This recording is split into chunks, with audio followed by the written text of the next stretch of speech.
Okay, so we're out of the elevators and we're actually on floor number 2 here. I'll take you up to the 5th floor one foot at a time, but I wanted you guys to see every floor has been designed recently to have these weird little spaces next to the elevator, and every space is different in terms of its style. So you can see this one looks kind of 1960s-ish almost. They all have coffee machines here, which would be great if I drank coffee, but I don't. Like I said, we are actually on the 2nd floor, and I wanted to show you guys the different styles they had, because they did do a lot of work. They had to put in all these glass barriers here in like a day, and then put in all this furniture and stuff. I'm told most of this is for the kids, though I've never seen the kids use them on the 2nd floor or on the 3rd floor, because I don't spend much time there. So let's take the elevator up. Some other information about my school itself. The program I'm working for is actually a private program. The kids do have to pay tuition to get in, but we are, for lack of a better word, renting space from this public school. Like I said, the public school is one of the best public schools in this district. Wednesday carpet again in Chinese in my ugly green Crocs, or fake Crocs I should say.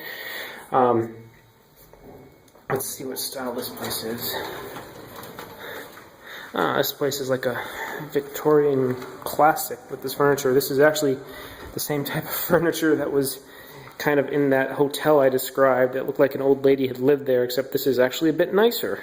The old lady stuff was all ugly cream white with everything being white. But yeah, this is a bit more sparse in terms of furniture, but it looks pretty. Nice and soft. Yep. Okay, so you can see we're one floor higher. And this is actually right now the back end of the school. You can see there's a gas station here. This is where they're going to, eventually that gas station I'm told is going to be gone, and they're going to make this the front of the school that opens up to this main road here. You can see people on bikes. It's one of the main roads that runs across the river towards the Big I. Not Big I as an intersection, you people from Albuquerque. The Big I is a big Ferris wheel. It's, I'm told, bigger than the one that's in London. Maybe one day I'll get a video from the top of that one and send it to you guys. Okay, let's check the next floor. So, oh, they have nice Greek pillars here. I think I've seen those on the other floors too. Nice pretty table. Usually you have to wait like 10 minutes for an elevator here because there's so many teachers using the elevators that you have to wait. The students aren't allowed to use the elevators, but still, with the amount of teachers that are here, you have to wait your turn. And for an elevator, this thing is actually pretty nice in China. Some of the other ones I've been in while looking for apartments are really crappy and questionable. Okay, let's see about this place. Ooh, this place looks like Sherbert threw up in it. And the coffee machine, same table here, but red and yellow. Weird motif. I'm not sure what you would call this one. But again, each floor is slightly different, so none of them are repeating. Yeah, see, they don't have the columns on this one. They have these weird... Oh, let's look at it from this side. Little letters, butterflies. I can't read it. It doesn't say anything there. Nope, doesn't say anything there either, but just adds style to it, I guess. The one on the 5th floor is actually really nice, and I think that's because we have the School 14's top principals on that floor, so I think they made it really nice for them. It's also kind of one of those things I questioned when they said, oh, look, the principal's on the same floor as we are, probably to keep a closer eye on us to see what the hell we're actually doing. So, I gotta wait for the elevators. The elevators take a long time. See, the weather out today is not very good. That's why I'm not spending too much time outside today. That's actually, I think, a radio tower or some kind of transmission tower. You see these all over. Actually, no, it's part of the lighting systems.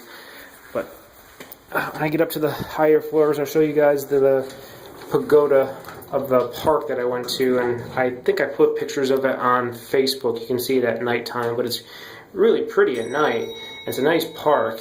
It's just they close their parks at night, so you can't stay very late. Okay, so here's 5th floor where I work. You can see they have rows of plants here, and this one is in traditional Chinese style. Let's go in. So they have nice, very, very delicate shelves and decorations here. I think that's supposed to be somebody famous, but I have no idea. Nice traditional chairs. The chairs are kind of weird. They bow out a little bit there at the back. You can kind of see here and there. I wouldn't necessarily call them comfortable, but they're not uncomfortable. You see it's got paint brushes for calligraphy and the oil there. Not that anybody does it here. And a bookshelf, and then more of this nice pretty furniture with bowls. And there we go. You can see that pagoda I was talking about way out there. It's actually not that far away. That's just the that's just the atmosphere getting in the way with all the nice, pretty pollution. And again, you can see the gas station where the metro is going to be. I would show you the 6th floor place, but the 6th floor is actually a copy room, so it's nothing but copy machines in this exact same area right above us. So, yeah, just one of the more interesting parts of the school that I've found.